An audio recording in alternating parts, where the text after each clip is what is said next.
I went to the county and got this job fully permitted. That's 50 feet.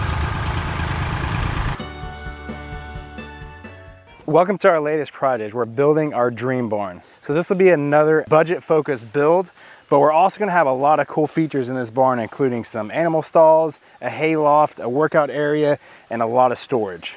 And of course, per usual, I'll share all the building details and the costs along the way. Now we have a lot of work to do. Let's get started. The first step to this project is gonna be getting a rough layout. So I'm going 2 foot over on my size, the width and the length. Once the pad is done, then we'll have a little bit of room to play and twist and line the barn up with our house or however we decide to locate it. So first up is get this topsoil off the pad.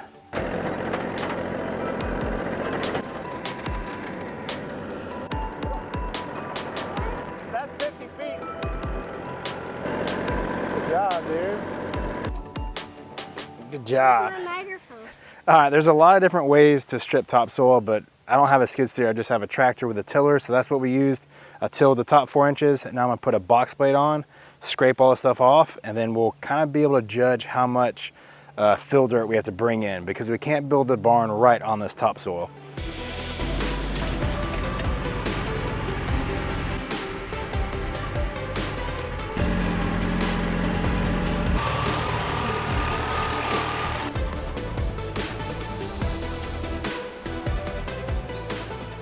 All the topsoil and organic material is removed. As you can see, we started exposing this kind of clay, sandy material that packs down pretty good. And then we'll just start putting the fill dirt on top, smoothing it all out, and we will be ready to go.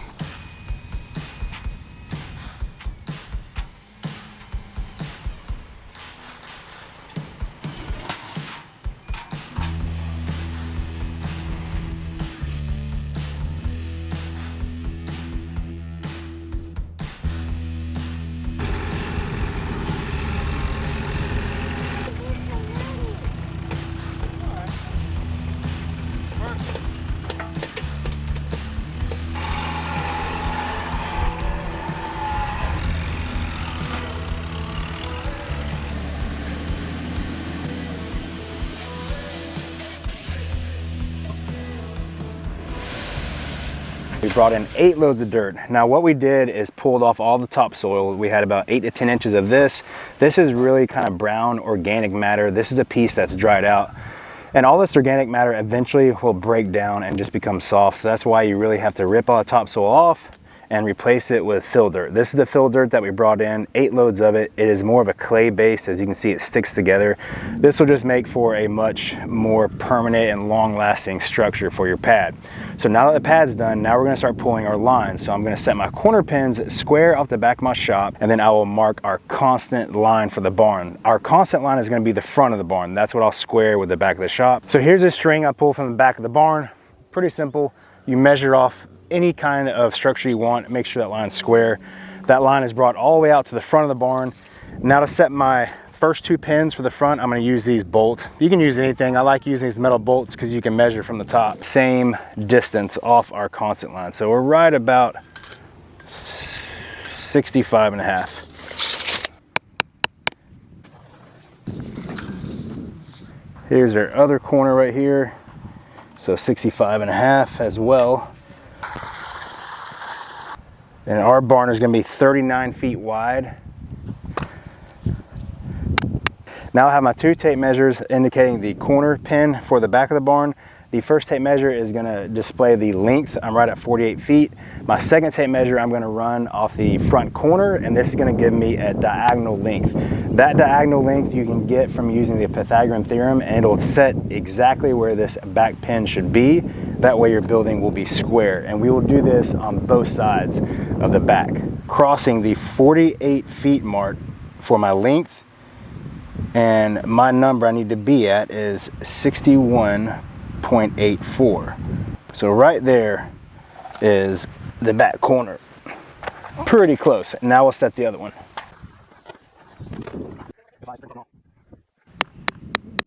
We got all 4 pins set, so now the final check will be going diagonal, diagonal again, and checking that Pythagorean theorem number. 61, 10, 2, perfect. 61, 10, 2, Perfect. So I got some 8-9 gravel. That's about pea gravel size. I'm gonna spread that, you know, pretty much where the footprint of the barn's gonna go. And that'll just make the whole job site a lot cleaner, make it a lot easier to work from there. So gravel time.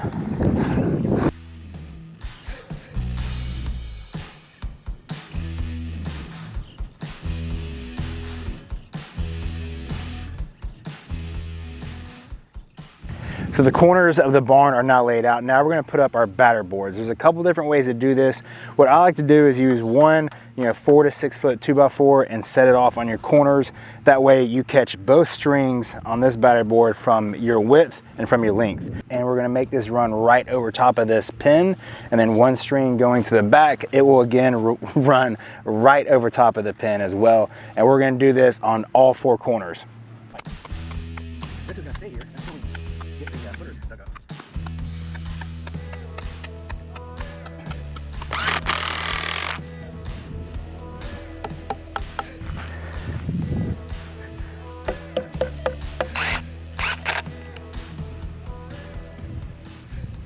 We spent some extra time. We made sure everything was square and lined up.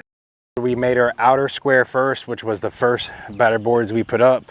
And then we took our center 2 lines, we measured those out to where we wanted the center post to be. And as you can see, I pulled back the gravel already. And then we laid out our marks for our center footers.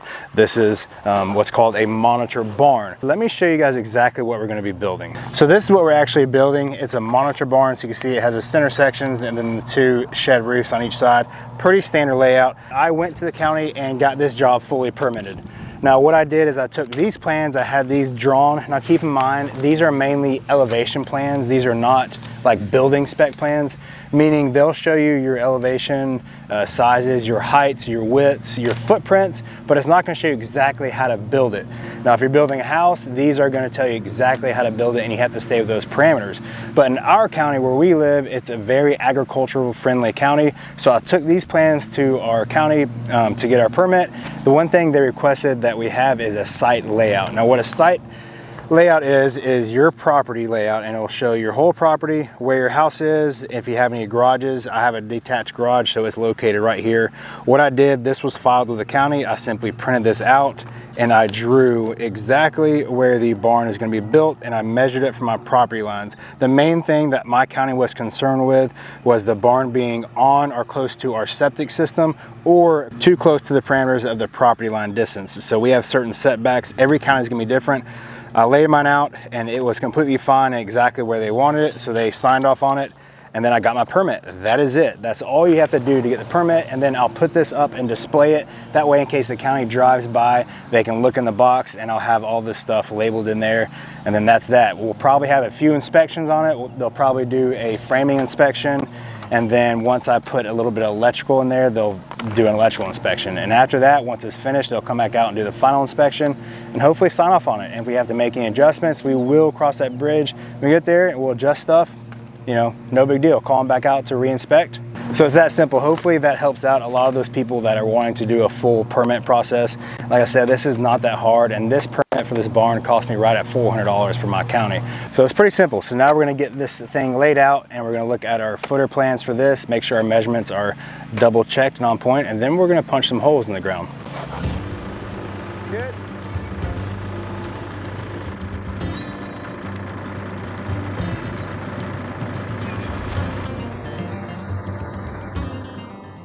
All the holes will be dug with a 10-inch auger bit about 30 inches deep, and then a 12-inch sonotube for the top to finish it off.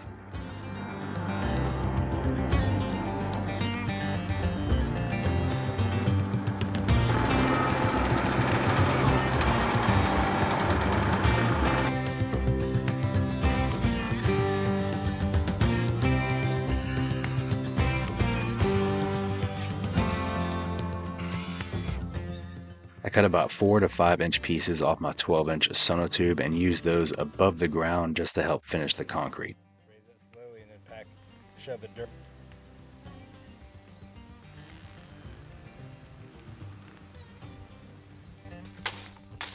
And then we just had to mix the concrete up. I think I used about 28 bags for all these center footers.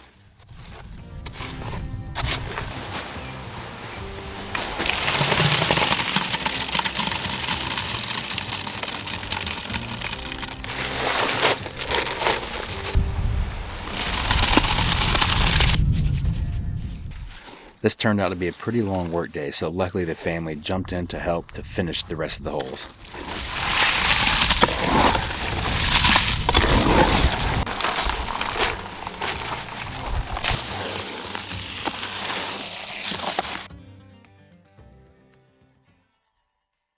Now to mount the post to the footers, I did use some iron 6x6 brackets, and I wet set these using a string line and a tape measure to make sure they were all center and in line.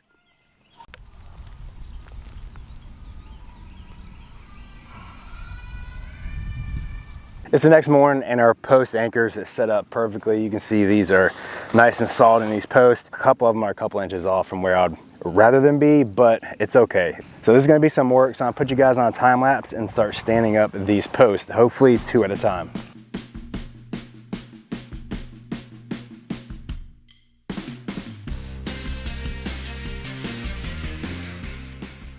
The original plan to lift 2 at a time did not work at all, so we went back and just lifted them 1 at a time and then put braces on them to hold them plumb.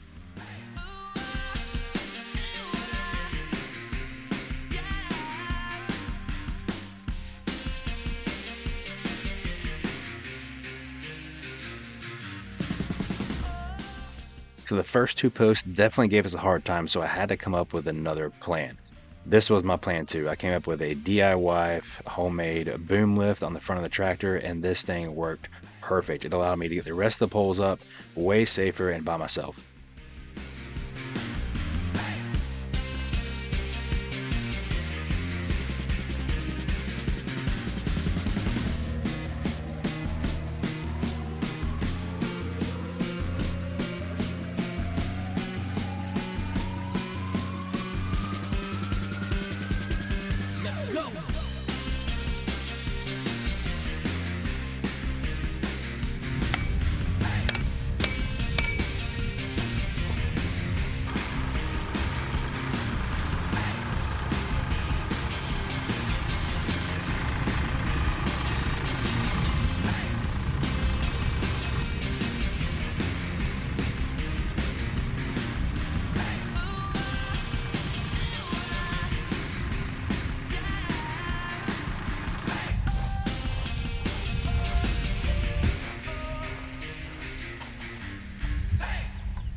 So this is the last 6x6 that we are setting on a concrete footer. The rest of the post will actually be just directly in the ground with some concrete and buried. So now that stage 1 of the post is complete, I'm just going to brace these off, take some measurements, pretty much make a square box and support them with a few boards going down to the ground. Now this is the back section of the barn, and then there was 2 posts that we installed for the front. In between these posts will be some telephone poles, and that's going to span a pretty big gap. That's mainly going to be for looks and just so it has that grand entry when you walk into the barn. And here's a close-up of the anchors that I used with the 12-inch sonotubes. They worked out really great. A little bit of extra time to set everything up and make sure everything's good and straight with the string really paid off. Everything stood up pretty easy once I figured out the boom lift for the tractor.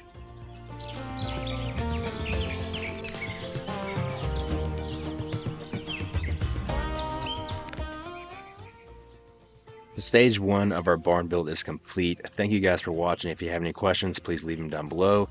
As always, please like and subscribe, and we will see you next week for episode 2.